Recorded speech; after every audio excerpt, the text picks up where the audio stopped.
Pakistan and Bangladesh are now among 50 countries with lower tariff rates from the United States of America than India. This is perhaps one of the most fraught phases for Indo US relations in recent memory. The question and the debate is wide open. Should India stay in and keep negotiating with Trump, even as he lashes out, imposing not just 25% tariffs through a trade lens, but also supposedly penalizes India for our relations with Russia? Or should India walk out of these trade negotiations? The issue has presented a foreign policy challenge, but has also created fierce domestic politics. The leader of the opposition, Rahul Gandhi, went so far as to back Donald Trump's comments on India being a dead economy. He was the only Congress leader to make that comment, and those comments have created their own outrage at home.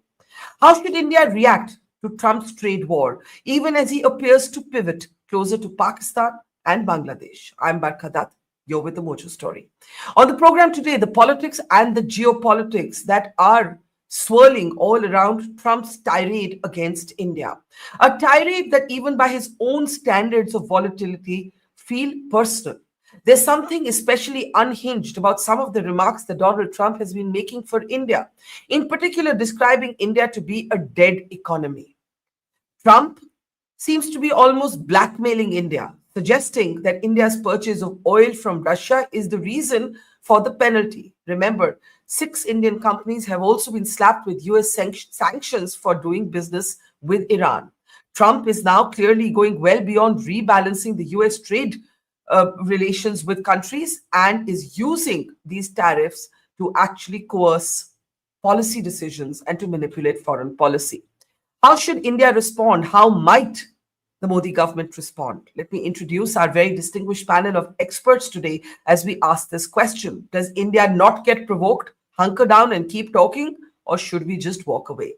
Joining me from Washington this morning is Seema Sirohi, senior journalist, author, somebody who has spent decades covering and writing about foreign policy. It's good to have you with us, Seema.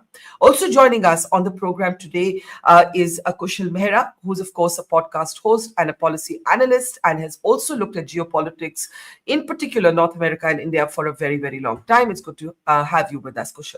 And also joining us is veteran diplomat, Ambassador Veena Sikri. I remember, ma'am, talking to you on the day that the TRF was designated and recognized to be a terror organization, a proxy for the Lashkar. We thought things were getting better, but with Trump, it seems to be a perennial roller coaster. So thank you very much, everybody, for joining us. As I said in my opening, Pakistan and Bangladesh are now among 50 countries with lower tariffs than India. This is well beyond rebalancing trade. Ambassador Sikri, I'll start with you. I think the fundamental question is, does India stay in or walk out? Do you keep talking and hope to get a better deal? Is this Trump being maximalist? Do you sort of, on the quiet, negotiate him down to a better deal? And as I ask this question, I think it's also important to say that one of Trump's lies has actually been exposed by him himself.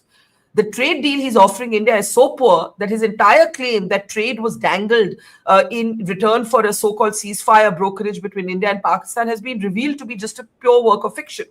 Because if there was really a sweetheart trade deal, then we ain't seeing it. Do we talk? Do we walk away? Ambassador Sikri. You're right in what you said, Barkha. Thank you for having me on your show. But let me say that the answer is not so simple.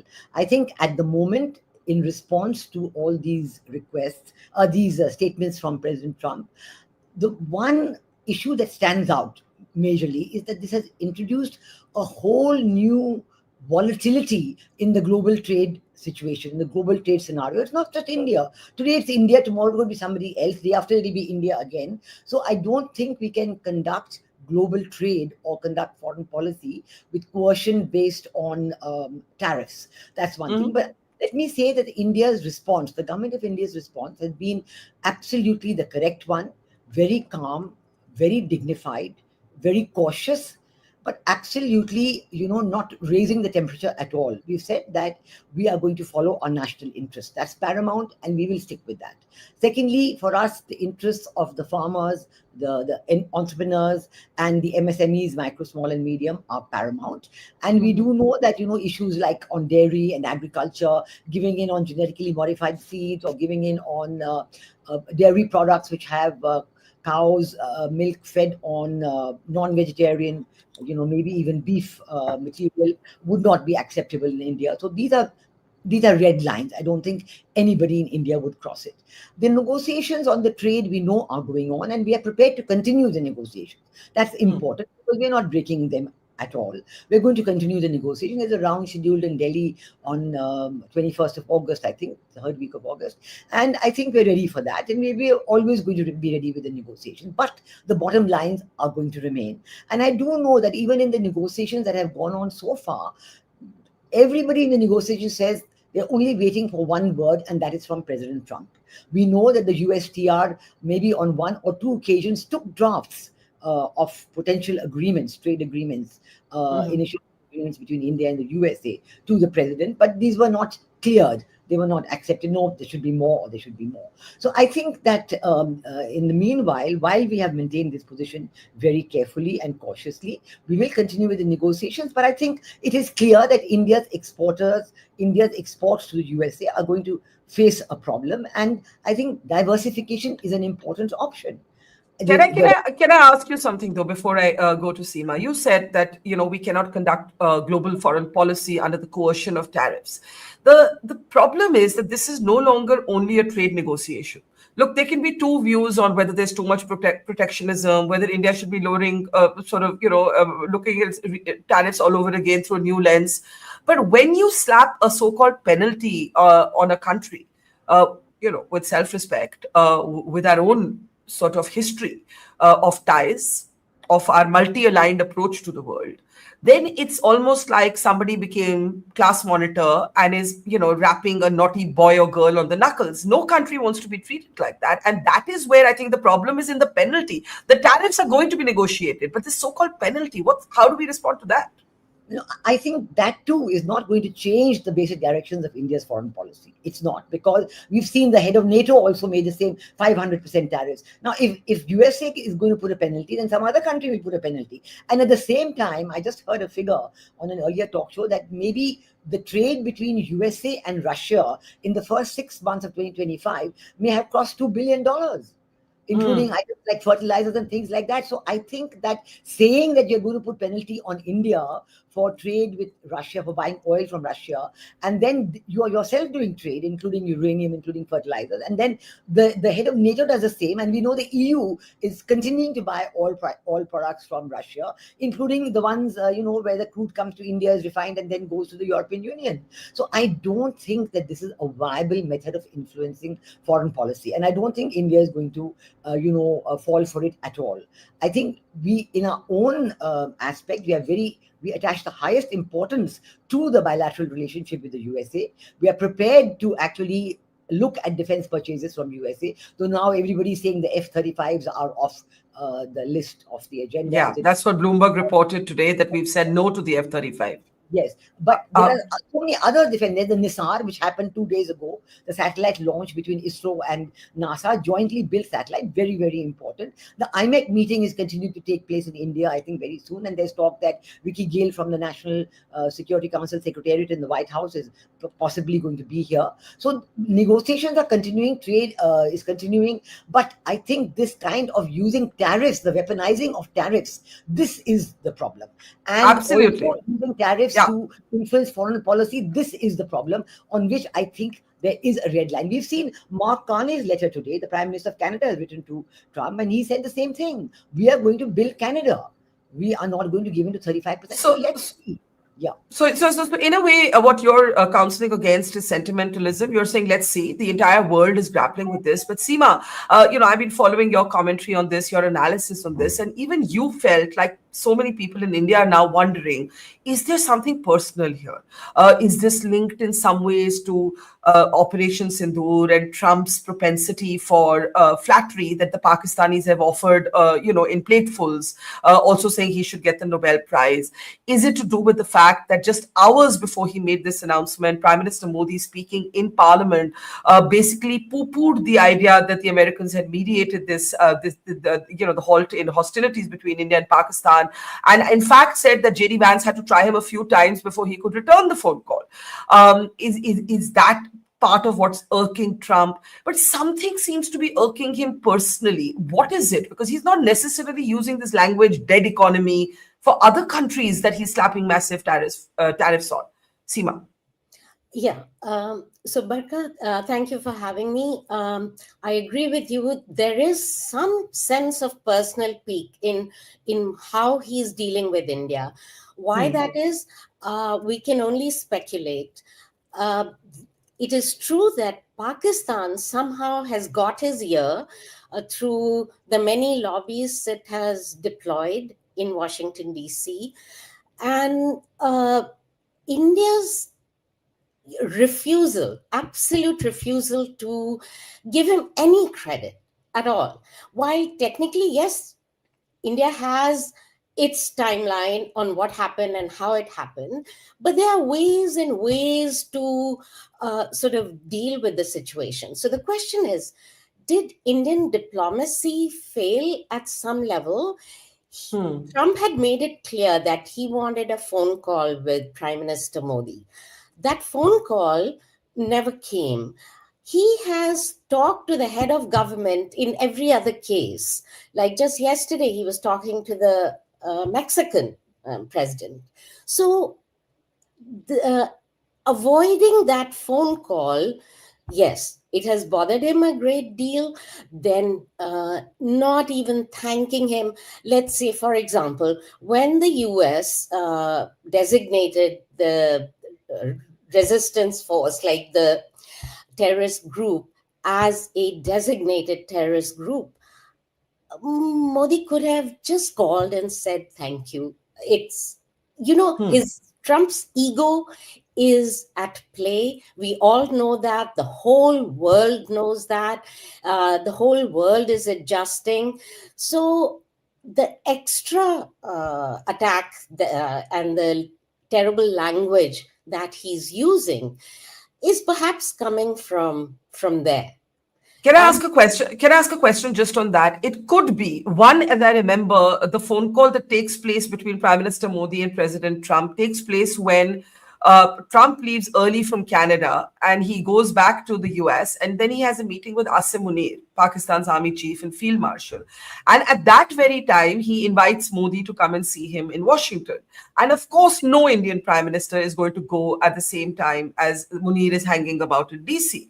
And then subsequently there is a phone call where I think the readout from the Indian side says that Modi made it very clear that there's no question of any country mediating between India and any other country.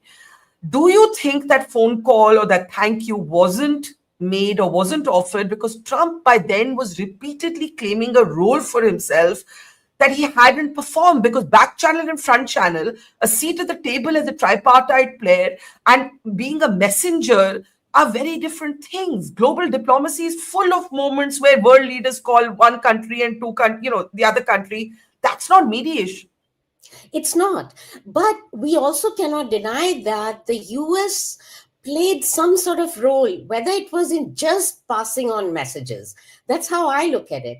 JD Vance's call to the Prime Minister was passing along a message that Pakistan has told me X, Y, and Z, that they are preparing for a major attack.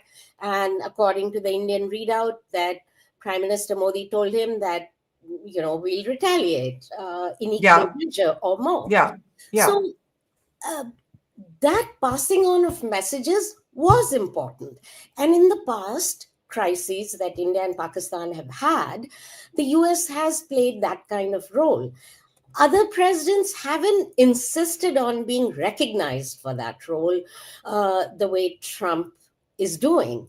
And, to mention this more than 25 times, tells you a story. It's just, And what I'm hearing you say is instead of getting irritated, India could have just been kind of nice about it and said, "Thank you, President Trump. The TRF is a great moment," or Americans played their part in bringing Pakistan to its senses, or something. something. Now, okay, before I come to Kushal, Ambassador Sikri, I must give you a chance to retaliate or respond or react to this. Go ahead. Seema asks that question: did diplomacy fail? Should diplomacy have been defter? Should diplomacy have been softer? I don't necessarily agree. Hotheads like me think India should walk out of the trade talks, by the way, just for the record. I'm a hothead. But I see Seema's point. She has spent decades reporting this. You have spent decades practicing it. I think what she's saying is, could there have been a gentler touch, a sweeter touch from India? Um, you know, Seema and Barkha, diplomacy, good relations between countries are based on recognition of mutual sensitivities, respect Yeah. for these sensitivities, and creating mutual trust. Everything is important. And I can accept what Seema is saying from the point of view of Washington, D.C., that, there's a big effort and so on. But please, let us preface that by saying what Washington is trying to do with Pakistan. This is the complete reversal to the hyphenation age of India and Pakistan, which India has always resisted. So I Yeah. don't think India is going to go back to accepting this kind of hyphenation. And if I may say so, what happened between Pakistan and Trump and Asim Muni this time, it has a great parallel in what happened between Nawaz Sharif and Bill Clinton during Kargil.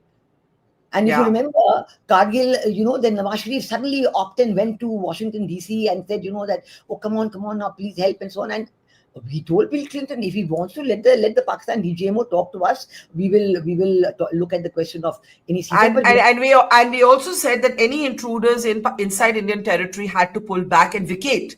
And yes, Clinton reads Sharif the Riot Act. What Seema is arguing is that's also a kind of role. No problem in acknowledging it. It's not mediation. It's a role. Acknowledge it. it's a role induced by Pakistan. Pakistan has been inducing this all the time. They did it then at Kargil, they're doing it again now. So this Yeah. new factor is the love fest between USA and Pakistan. But this is a sensitivity for India. This is a very important sense. Look at the domestic Indian political scene.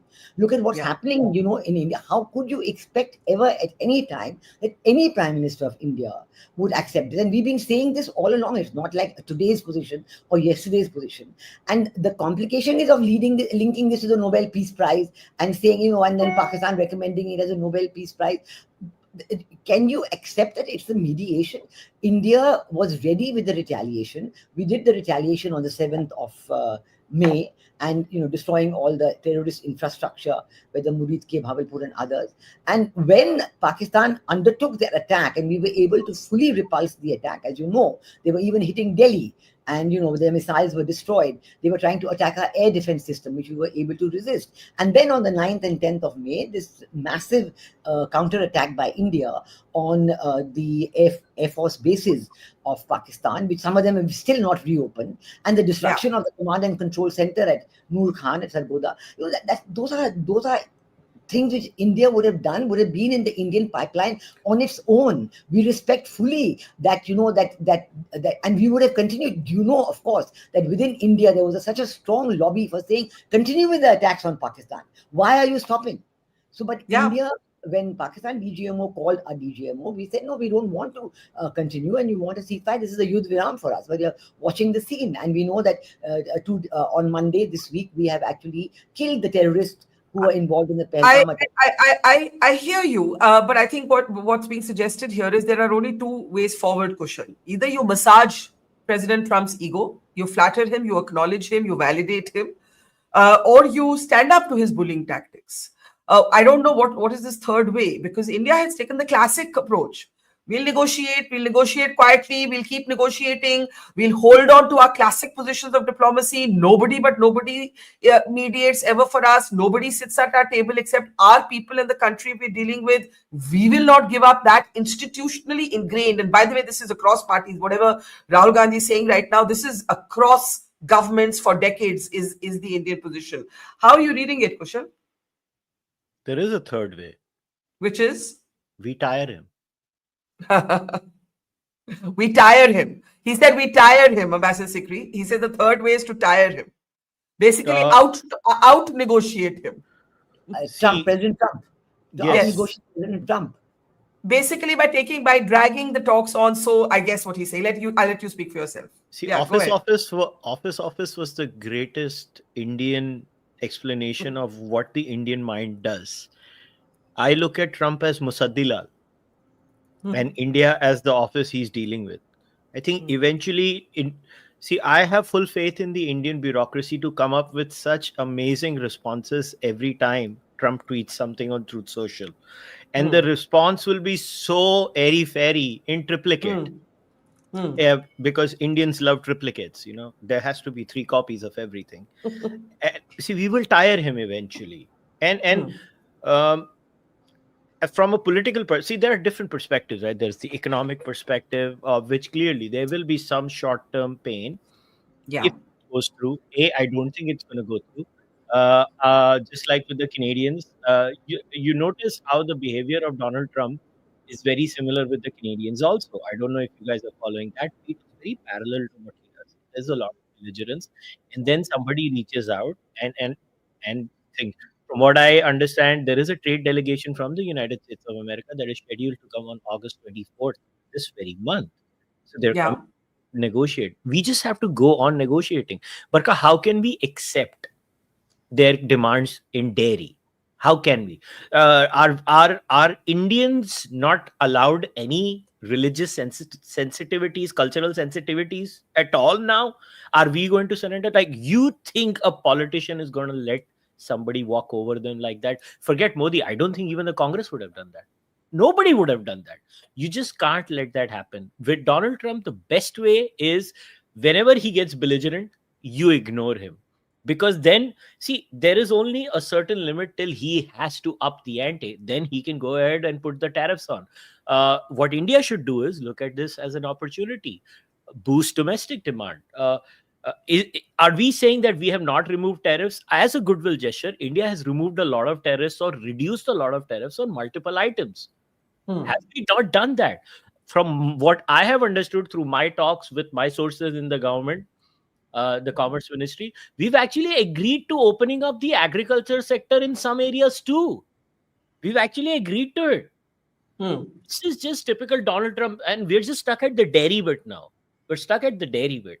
We're not going to agree to it. He has to understand. So you don't think you think this is straightforward collapse of trade negotiations? Then how do you read the penalty? How do you read his obsessive fixation on wanting credit in Op Sindoor? Even I'm so bored with hearing it. I'm not playing the latest White House statement on it. No, really, I've lost count of the number of times the White House spokeswoman says it.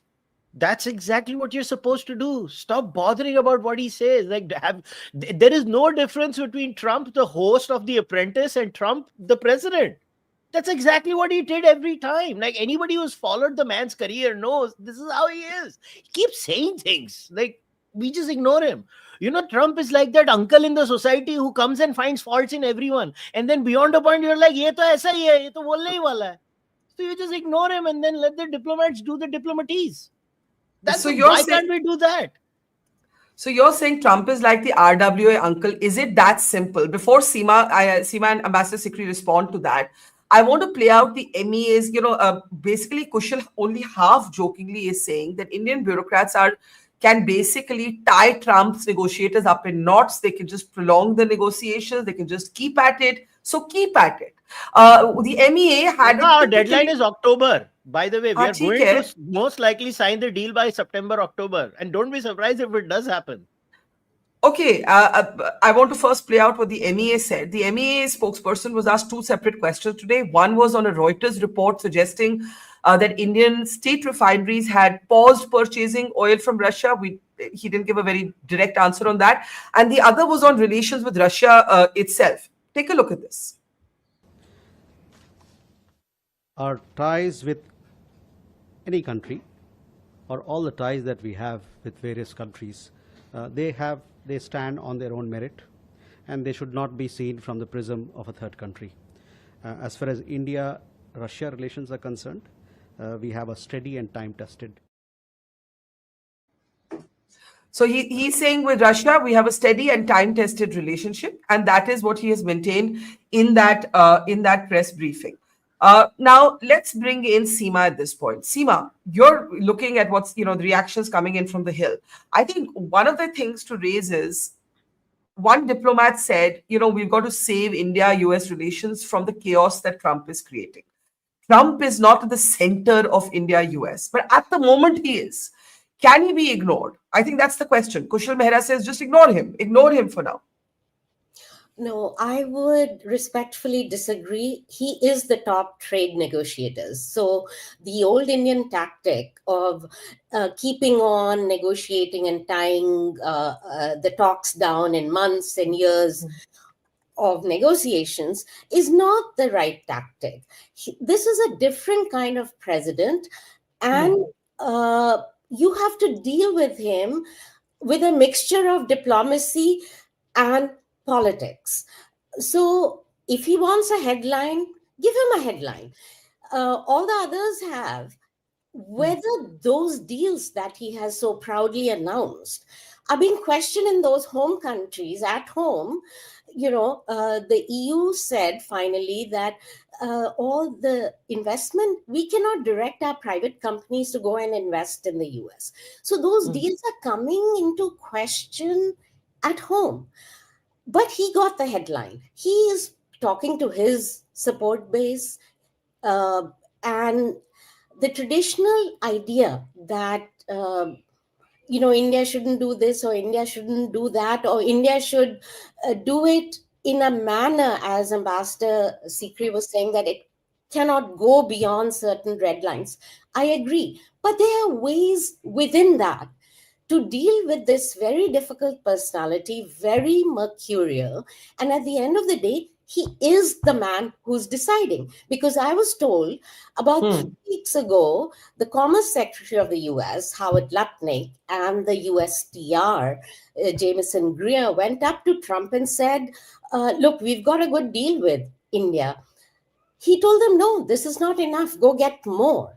So it's you have to please. And pleasing him or satisfying him requires a different kind of diplomacy. That's what I would say.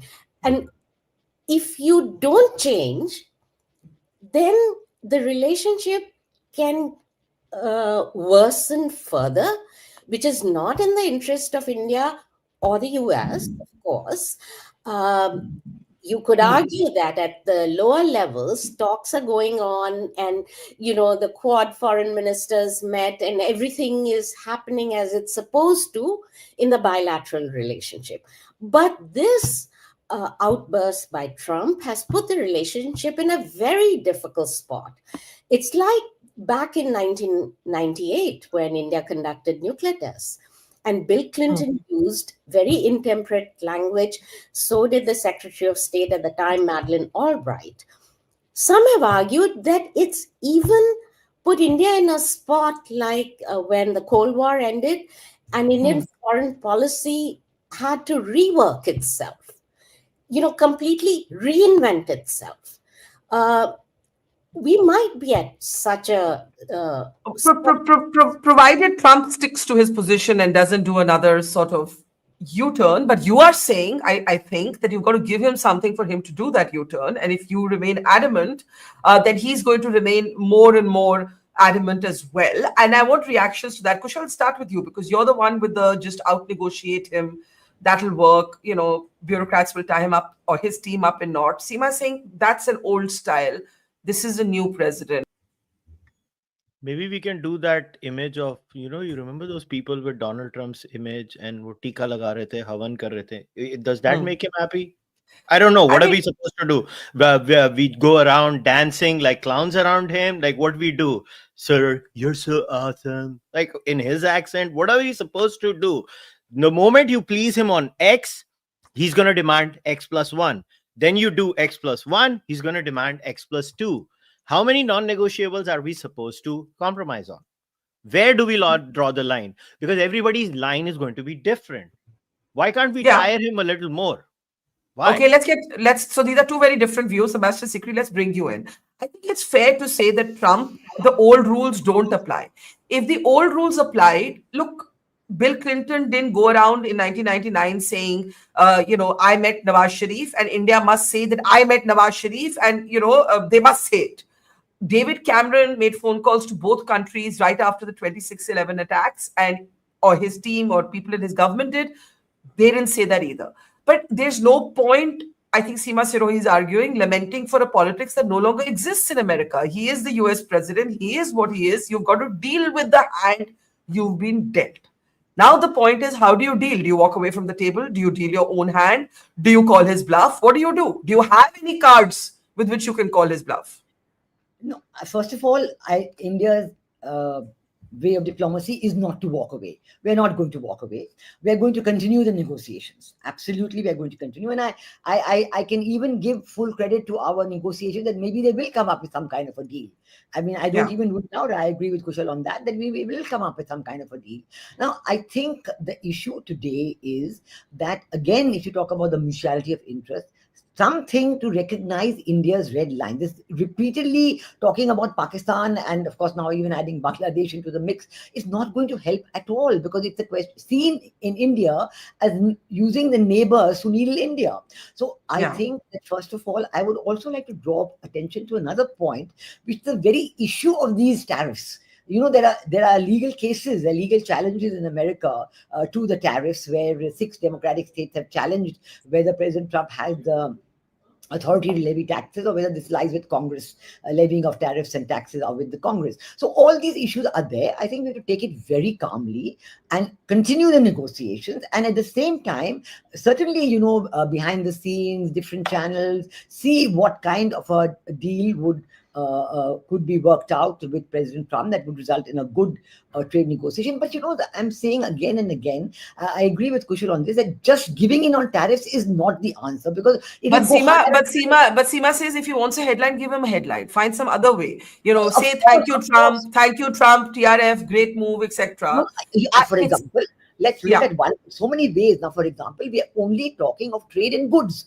All we're talking about is trade in goods and the imbalance in the trade in goods. And that, India is exporting more than we are importing from the USA. What about trade in services? What about investments? I mean, just the Indian students who go there, look at the amount, the billions of dollars that go into their being there, financing universities. In Canada last year, when Prime Minister was Justin Trudeau, there was a 1/3 or maybe even a 40% fall in Indian students going to Canada. And more than 10 colleges had to close down. More than 10,000 jobs were lost because this whole, the infrastructure financed by the large number of Indian students. These are all factors to be brought into balancing the trade, economic, investment relationship. It's not just pure goods in exchange of goods. It's not just trade in goods, trade in services, investments. There's so many things. I think a comprehensive, we are talking only of a BTA, bilateral trade agreement, but there's so many aspects which can have a bigger view of it. There are many, many creative ways in one can come up with a bigger thing. Investments by Indian companies in America is already taking place. It's quite a high figure, actually. There's many, many companies, including our IT companies, software companies, who are invested in America in a big way that has a value. Sorry to cut you short there. So the question for me, I think, is there another way, or is it all related to, you were so great, you did this for us, you helped end the war? I want to, just for the benefit of everybody who may have missed this moment, from what the Prime Minister said about that phone call from JD Vance, I want to just play out what he said. Take a look. दुनिया के किसी भी नेता ने भारत के operation रोकने के लिए नहीं कहा।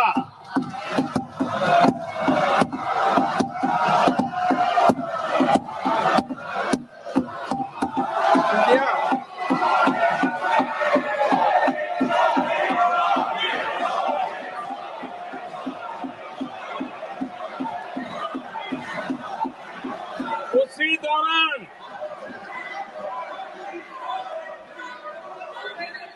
9 तारीख को रात को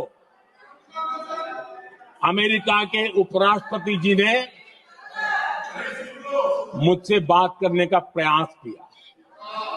वो घंटे भर कोशिश कर रहे थे, लेकिन मैं मेरी सेना के साथ मीटिंग चल रही थी, तो मैंने उनका फोन उठा नहीं पाया। बाद में मैंने उनको कॉल बैक किया।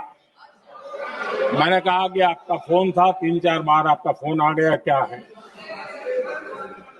तो अमेरिका के उपराष्ट्रपति जी ने मुझे फोन पे बताया कि पाकिस्तान बहुत बड़ा हमला करने वाला है, ये उन्होंने मुझे बताया। मेरा जो जवाब था, जिनको समझ नहीं आता है उनको तो नहीं आएगा,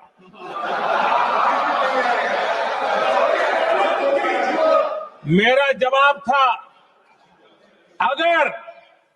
अगर पाकिस्तान का ये इरादा है तो उसे बहुत महंगा पड़ेगा। ये मैंने अमेरिका के उपराष्ट्रपति को कहा।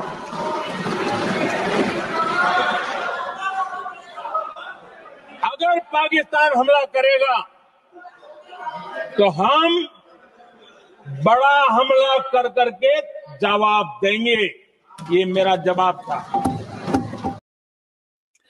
All right. And then he goes on to say that, I said that if Pakistan wants a pause in this, their DGMO must call us. They called us. He elsewhere in his speech said Pakistan was brought on its knees and they had no other option. I'll start with you, Seema. PM doesn't mention Trump anywhere in that speech. And that's a political choice. But he also makes a sort of lighthearted, he doesn't mean to be lighthearted, but it's received as that Vance had to call me 3-4 times. I was busy with the military. I then called him back. I said, what happened? And he was saying, Pakistan's going to do this big attack. I said, if they do it, we'll do a bigger one, etc. Now, I do agree that I don't think any Indian prime minister can say at this moment or any other moment, we thank Trump for his role in diffusing the war, especially when our military, and we have maintained that, and the satellite imagery bears that out, has devastated Pakistan's air bases. Why would we club this with Trump? And I do agree with Ambassador Sikri that the American calls are often Pakistan-induced. It's Pakistan that will say, oh, there's going to be a big nuclear conflict. The West will then go into a tizzy. It'll start making these calls. So when you say, give him a headline that he wants, how do we do that without upending decades of sort of institutional strategic autonomy? Look, I'm not saying that the Prime Minister should have mentioned it in his speech to Parliament, but maybe in a phone call. And when the Prime Minister came here in February, he flattered Trump quite nicely, and Trump flattered him back, and it seemed that things were okay. So the argument is that India is right in what it says as to how things happen. But the question is, the role of diplomacy is to achieve outcomes that you want, correct? It's not to score points. I mean, you can speak to domestic audiences in a manner that's suitable for that. But if you want something for the country in the national interest, you've got to do it differently. And in terms of Pakistan-induced, threats about nuclear war, we know that they have been doing it for years, for decades. That's the go-to place for Pakistan. They threaten, bring exactly flashpoint and all that. But why is that? It's because they recognize Americans, if they fear something, it is a nuclear conflagration. They play to that. No matter how much Indian delegation that came here, Shashi Tharoor, very, eloquently made the point, we were not anywhere near the nuclear threshold. It doesn't make a difference. It goes nowhere. This is in the American DNA, like strategic autonomy or independence is in the Indian DNA. The fear of two neighbors who are both nuclear armed going further than just a conflagration is actually quite real. It gets both Democrats and Republicans worried. So that's okay. Okay, so two things here before I come to Kushal and Ambassador Sikri. One is the politics that's playing out in India. We have seen a very, very contentious statement from Rahul Gandhi, not actually echoed by most individuals in his own party, on the economy being dead. That's the statement that Trump made, and Rahul Gandhi said he's right. He also said that ye deal to hoke rahega, and Trump will get what he wants. This is what he said in Parliament. Take a look. The government has destroyed our economic policy, has destroyed our defense policy, has destroyed our foreign policy. Okay? They are running this country into the ground. You people don't say it. You people want to talk about other issues, right? But they are running this country into the ground. Prime Minister एक ही व्यक्ति के लिए काम करते हैं, अदानी. सारे के सारे स्मॉल बिजनेसेस उड़ा दिए. आप देख लीजिए, ये डील होगी. ट्रंप डिफाइन करेगा ये डील कैसे होगी, और मोदी वही करेगा जो ट्रंप कहेगा. So, very unfortunate politics playing out here, Kushal. I had actually missed this part of his comment. I had noticed the one where he'd said, yes, the economy is dead. But he has said that Trump will get his deal and Trump will define the deal. And, he's just like we talk about Trump and we say he's the American president. You can't ignore what he says. Similarly, with Rahul Gandhi, he's the leader of the opposition. This is how the politics is playing out right now, unfortunate as it is. Your response, because it isn't even like everybody's closing ranks necessarily. I think most Indians are. I think most Indians are very irritated at the idea of being hectored by the Americans. But I think the point Seema and Ambassador Sikri are making is that may not be the case when, if there's an economic pain, then people don't remember all that. Keywords: if there is an economic pain. What is the total relationship as far as America is concerned in the larger export trajectory of India?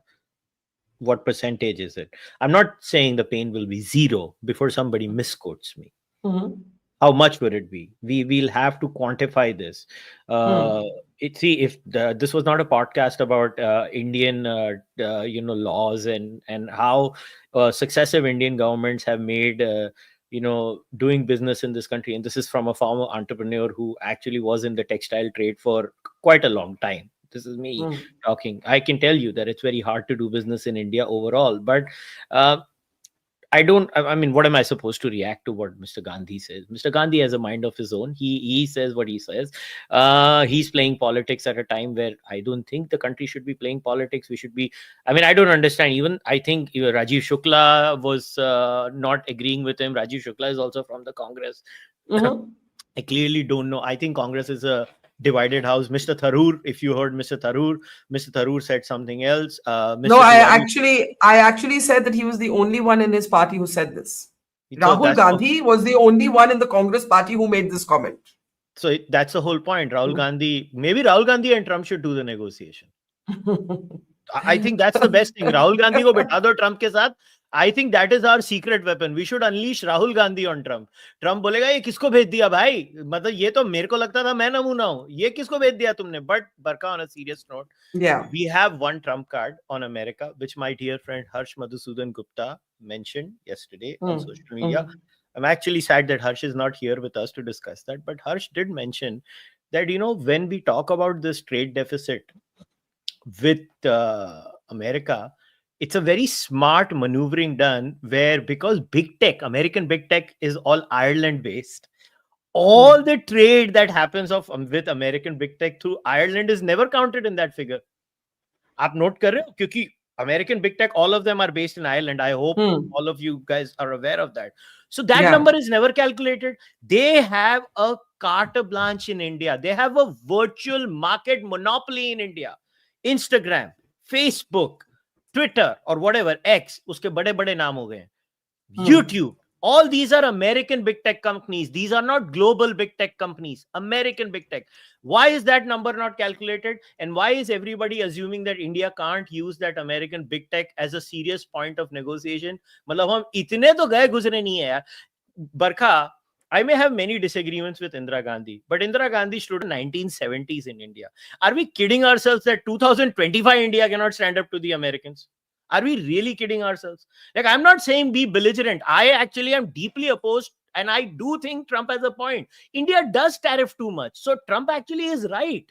Trump is right. I would support him on that. But the point is, I'm sorry, you can't have the president of another country, no matter which country they are, talking to India. I'm talking about India. I don't care if it's Prime Minister Modi. My stand would be the same if it was Prime Minister Rahul Gandhi. You don't talk to my country like that and then expect me to negotiate nicely. I want the Musaddillah, the bureaucratic powers of India to torture Trump for one more year so that he realizes what the Indian babudam can unleash.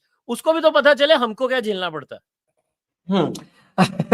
Okay, that's only a half joke, but I think you capture the spirit of what I think. If you went for street sentiments, Seema, before I give Ambassador Sikri the last word, it would be exactly this: don't talk to us like this.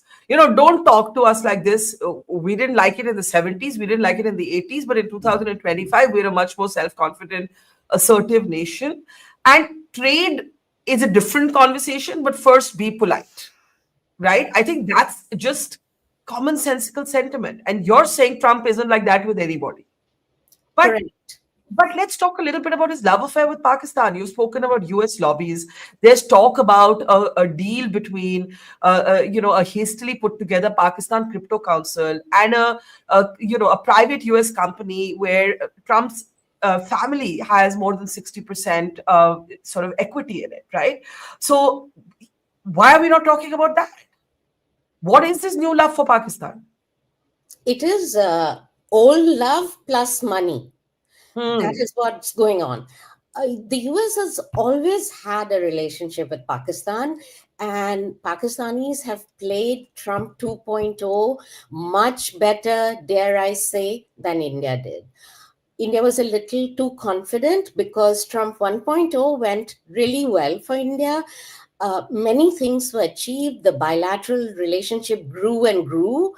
Quad was revived, etc., etc. There are 10 things that happened that were really positive.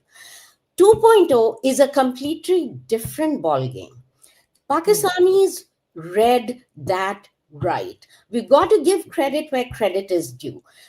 They got the right lobbies. India has employed some guy called Jason Miller, allegedly for $1.8 million per year. Tell me, where is the effect showing? In no way is he in the Trump inner circle.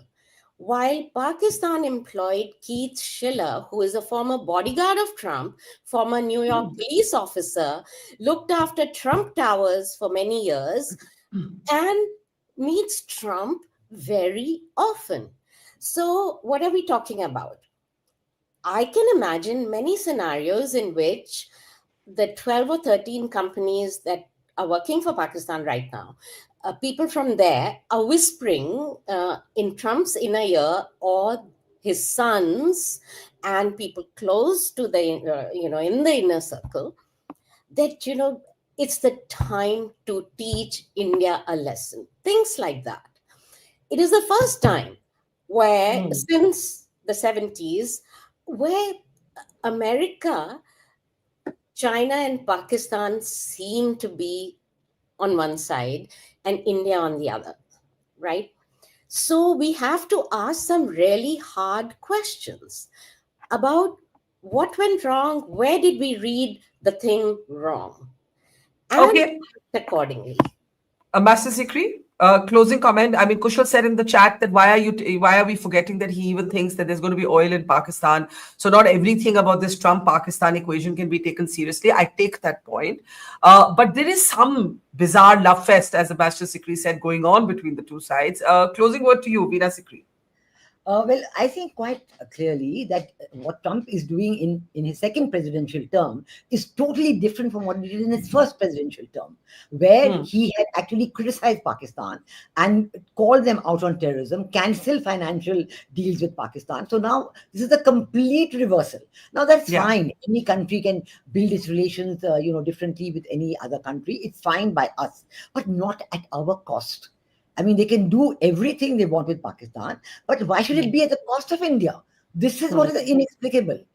with India, we have a certain relationship with America. We have a strategic partnership. We're doing NISAR, we're doing IMEC, we're doing ICT, the critical emerging technologies. We're doing so many good things, and they're working for both countries. There are investments by American companies here. There are further investments coming in. Chinese companies from China are moving into India. All that is going on. Why should all this come? And why should this relationship with Pakistan come at the cost of India? It is not a zero-sum game. We're not questioning what So what now? So what now? What now? I'm saying that we have to continue with the negotiation. That's number one. But number two, we're not going to be bullied into it. I think our Prime Minister's statement in Parliament is absolutely, the way he's laying out his red lines. We are prepared to talk to, but if you agree to 25% tariffs, tomorrow it'll be 50%. And what will you do? So I think we have to find different avenues for our exports. The impact on India, total India's exports are only 2.2% of India's GDP. And maybe the total exports to America, just goods, are only 1% of India's GDP, or around that, maybe a little less. So I don't think in India's mind, in the people of India's mind, that we are looking at some kind of a very harsh impact on the Indian economy. You saw yesterday that the Indian stock market shrugged off the tariffs. I mean, it didn't go up, it didn't go down either. It just shrugged it off. So I think India is not a country that is going to be threatened with Pakistan and Bangladesh. We know how the Bangladesh events happened in August last year, a year ago. We know that. It was the Biden deep state. We know all those involvements. Now, why and when and where, why did it happen like that? One would have expected that Trump's presidential promise was that I'm going to end the deep state. Has that deep state ended? Are those same issues of the deep state continuing? There are so many questions to be asked that I don't think we're going to be, taken into it with this, into that. We will not be able to negotiate a bilateral trade agreement on this basis, but we are ready to negotiate a bilateral trade agreement, which hopefully will take on board trade and services, investments, and everything, and be a comprehensive trade agreement, which will show to the world what the two economies are doing together and what the potential that we can do together. I'm sure it will be an enormously successful trade, investment, and services agreement. I'm sure that is possible, but not in this way. I think the whole issue of tariffs being weaponized, this is a big question. The world is going to start asking this question. And India, of course, many in India are asking this question. You've seen all the comments by Indian commentators, by economists, by others. They're all based on this. Why is the weaponization of tariffs? How can it help the economy? I think the bottom line is that India is not willing to be bullied, certainly not needled with Pakistan and Bangladesh, and everything else is at this moment wide open. The negotiations are going to carry on. Ambassador Sikri believes that it's not India's way to walk away from that negotiating table. So that is going to carry on. It's interesting, or it will be interesting to see whether Trump climbs down from this maximalist position. Is there something that happens in the back channel that can achieve that? As they say, watch this space. Thank you so much. This has been a riveting conversation. To Seema Sirohi, Ambassador Sikri, Kushal Mehra, always a pleasure. Thank you, and see you all soon. It's great to see you here. Thank you for watching our work. If you haven't subscribed yet, don't forget to click the bell icon and subscribe to Mojo Story and support independent, robust journalism.